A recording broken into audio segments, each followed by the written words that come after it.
যেখানেই ভালোবাসা থাকে সেখানেই সম্পদ ও সাফল্য থাকে। হ্যালো এভরিওয়ান, আসসালামু আলাইকুম। কেমন আছেন সবাই? আশা রাখি অনেক বেশি ভালো আছেন, সুস্থ আছেন। আজকে আমি আপনাদের সাথে খুবই ইম্পর্টেন্ট একটা গল্প শেয়ার করব। অনুরোধ করব গল্পটি শেষ পর্যন্ত শোনার জন্য।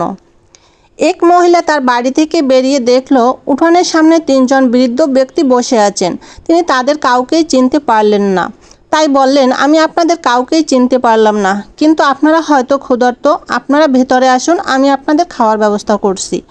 তারা জিজ্ঞেস করলেন, বাড়ির কর্তা কই? মহিলা বললেন, তিনি বাইরে গেছেন। তাহলে আমরা আসতে পারবো না।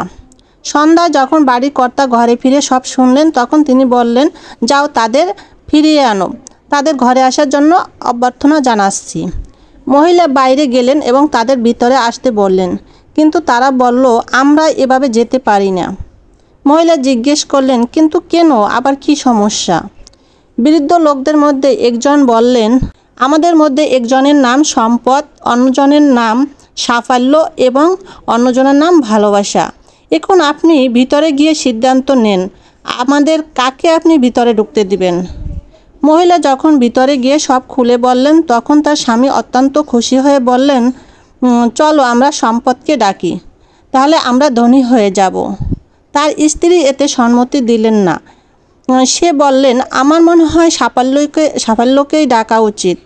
তাদের মেয়ে ঘরের অন্য প্রান্তে বসে সব কিছু শুনছিল। সে বলে উঠল, তোমাদের কি মনে হয় না আমাদের ভালোবাসাকেই ডাকা উচিত? তাহলে আমাদের ঘরে ভালোবাসায় পূর্ণ হয়ে উঠবে। লোকটি বলল, ঠিক আছে, আমরা তাহলে আমাদের মেয়ের কথাই শুনবো। তাহলে আমরা চলো ভালোবাসাকে আমাদের অতিথি হিসেবে ডেকে নিয়ে আসি। মহিলাটি বাইরে গেলেন এবং বললেন, আপনাদের মধ্যে ভালোবাসা কার নাম? অনুগ্রহ করে তিনি ভিতরে আসুন, আপনি আমাদের অতিথি। ভালোবাসা নামের বৃদ্ধ উঠে দাঁড়ালেন এবং বাড়ির দিকে হাঁটতে শুরু করলেন। বাকি দুজনও উঠে দাঁড়ালেন এবং তাকে অনুসরণ করতে লাগলেন। মহিলাটি এতে ভীষণ অবাক হয়ে গেলেন এবং বললেন, আমি তো শুধু ভালোবাসা নামের বৃদ্ধকেই ভিতরে আসার আমন্ত্রণ জানিয়েছি, তাহলে আপনারা কেন তার সাথে আসছেন?